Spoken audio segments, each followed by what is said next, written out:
காதுல வில்லம்பு சிம்பிள் வச்சுட்டு நாங்க ரகசியங்களை காப்பாத்து போறோம்னு சொல்ற இந்த குரூப் யாரு? இந்த படத்தினுடைய பேரு யுகா. நிறைய 2K kids and 90s kids கண்டிப்பா பார்த்திருப்பாங்க. அந்த படத்தினுடைய பேர் மறந்து போயிருப்பாங்க. இந்த படத்தினுடைய ஆரம்பத்து சீன்ல நாகர் வான்ல இருக்கிற ஒரு வால் நட்சத்திரம் கவனிப்பாங்க. அந்த வால் நட்சத்திரம் எதுக்காக அப்படின்னு பார்த்தா இந்த உலகத்தை அழிக்கக்கூடிய சக்தி கொண்டவையா அவர் ரிசர்ச் பண்ணி கண்டுபிடிக்கிறாரு.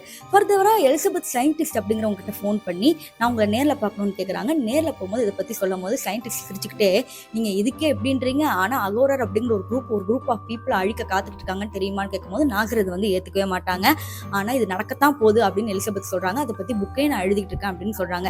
இந்த பக்கம் அசிஸ்டன்ட் இதை பத்தி கூர்மையா கவனிக்கிறாங்க. அதுக்கப்புறம் அங்க இருந்து கிளம்பிடுறாங்க.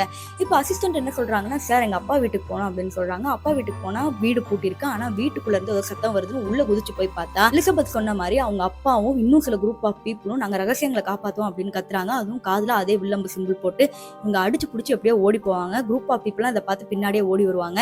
இப்ப அவங்க அப்பா மாடிக்கு போய் என்ன கத்துவாருன்னா, இதுக்கெல்லாம் காரணம் எலிசபெத்தா, நம்மளை பத்தி புக்கு வேற அவங்க எழுதுறாங்க, அவளை அழிக்காம நான் விட மாட்டேன் அப்படின்னு சொல்லி மாடியில இருந்து கீழே விழுவாங்க. இவங்க எல்லாருமே கிளாப் தட்டுவாங்க கூட இருக்கிறவங்க. இது மட்டும் இல்லாம இவங்க அப்பாவோட ஆவியும் அங்க எலிசபெத் வீட்டுல போய் எலிசபெத்தையும் அடிச்சு கொண்டுடுறாங்க. அடுத்த சீன்ல என்ன ஆகுதுன்னா, நிறைய அநாத பிணங்கள் தொலைஞ்சு போகுது. இப்ப அடுத்த சீன்ல குரூப் ஆஃப் ஃப்ரெண்ட்ஸ் வந்து நாகர் கிட்ட இந்த வால் நட்சத்திரத்தை பத்தி ரிசர்ச் பண்ணும் அப்படின்னு வீட்டுக்குள்ள வருவாங்க. அடுத்த நாள் இவங்க அருவியில குளிக்கலாம் அப்படின்னு சொல்லி ஒரு இடத்துக்கு போகும்போது ஒரே ஒரு ஃப்ரெண்டு மட்டும் ஏதோ குரூப்ஸ் கையை நீட்டி கத்திட்டு இருக்காங்க, ஏதோ வேண்டிட்டு இருக்காங்க அப்படிங்கிறத மட்டும் கண்டுபிடிக்கிறான். அது ஃப்ரெண்ட்ஸ் கிட்ட சொல்லும் போது யாருமே ஏத்துக்க மாட்டேங்கிறாங்க, ஈவன் ஹீரோவும் கூட. இப்ப என்ன நடக்குதுன்னா, நான் இதை பத்தி கண்டுபிடிச்சு காட்டுறேன் அப்படின்னு சொல்லி அந்த காட்டுக்குள்ள போகும்போது அந்த குரூப் ஆஃப் பீப்புள் வந்து இவனை பார்த்து கொண்டுடுவாங்க. சோ இப்போ வந்து இந்த குரூப் ஆஃப் ஃப்ரெண்ட்ஸ் அசிஸ்டன்ட் கிட்ட என்ன சொல்றாங்கன்னா, ஏதோ இதை பத்தி தான் பெண்ணாத்திட்டே இருந்தா அந்த கையை தூக்கி கத்துறாங்கன்னு, இப்ப அவங்க தான் கொண்டுட்டாங்க இவனை அப்படின்னு தான் இந்த அசிஸ்டன்ட் ஒண்ணு கண்டுபிடிப்பாங்க. அகோரர் அப்படிங்கிறது உண்மைதானே. அப்படி இந்த அகோரர் யாரு, எதுக்காக எலிசபெத்தையும் இவங்களோட ஃப்ரெண்ட்ஸையும் போட்டு கொல்லணும், இவங்களோட நோக்கம் என்ன அப்படிங்கறத பார்ட் 2 வீடியோல சொல்றேன். மறக்காம ஃபாலோ பண்ணிக்கோங்க.